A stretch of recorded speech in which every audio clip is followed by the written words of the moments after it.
dzīvojam informācijas laikmetā, kad dažāda veida ziņas par mums plūst kā milzīga strauma.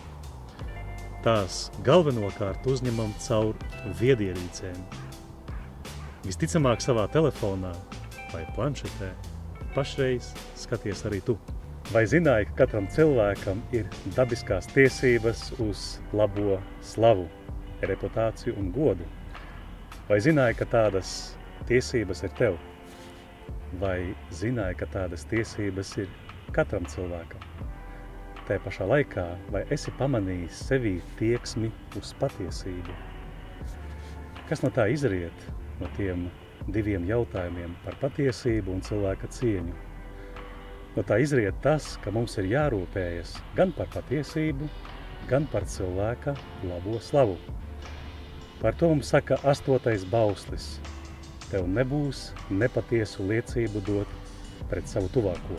Varbūt, lai saprastu, kā mums vajadzētu parūpēties par tām lietām, varētu padomāt, kāda rīcība pārkāpj vai liek mums pārkāpt 8. bausli.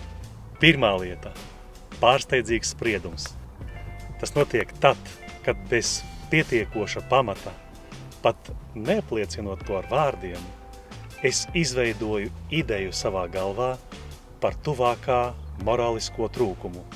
Otrā lieta – aprunāšana.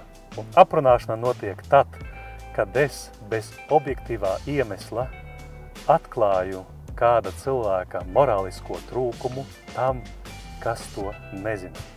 Trešā lieta – apmelošana. Un apmelošana notiek tad, kad es ar vārdiem, kas neatbilst patiesībai, kaitēju cita cilvēka reputācijai. Un tagad kontrola jautājums. Kā mēs varētu parūpēties gan par patiesību, gan par cilvēka labo slavu? Un svētais Ignācijs raksta. Ikvienam labam kristietim ir jābūt noskaņotam, nevis nosodīt, bet drīzāk gan attaisnot sava tuvākā izteiktu apgalvojumu. Un ja attaisnot nav iespējams, tad jānoskaidro, ko otrs ar to ir domājis. Un ja tas ir nepareizi, jācenšas to labot ar mīlestību, dārgais draugs. Tieši mīlestība ir atslēga. Tieši mīlestība ir kritērijs.